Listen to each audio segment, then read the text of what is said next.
Against the backdrop of the Trump administration's ongoing military action in Iran, the War Powers Resolution of 1973 has reemerged as a prominent part of the news cycle and the congressional conversation about how to deal with this moment.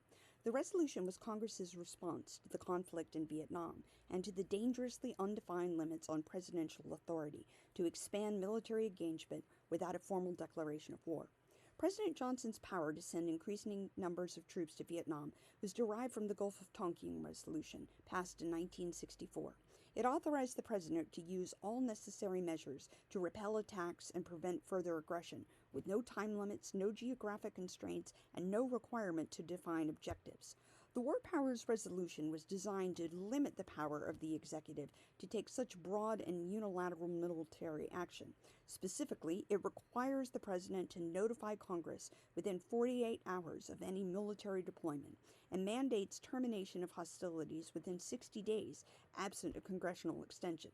Nixon vetoed it on constitutional grounds, and Congress passed a rare override of his veto.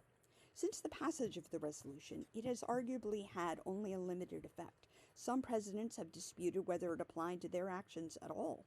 Amongst these have been both Presidents Reagan and Obama, who pursued separate actions against Libya during their respective administrations. Thus far, the Trump administration has not violated the War Powers Resolution.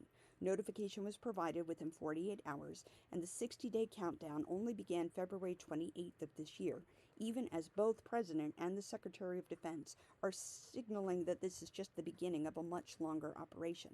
Therefore, what Congress is debating now is not a violation that has already occurred, but what to do once it does. But the focus on the resolution is overshadowing a perhaps more fundamental argument. The resolution is a statutory framework and does not speak to whether the president had the constitutional authority to act in the first place.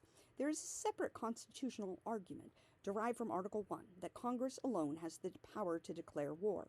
That argument exists completely independent of the resolution. In the 50-year history of the War Powers Resolution, it has been tested, stretched, and selectively ignored by presidents of both parties. It is therefore does not provide a series of clean precedents or a set of instructions for how to deal with contemporary crises. Neither does the 250-year history of constitutional interpretation, for that matter.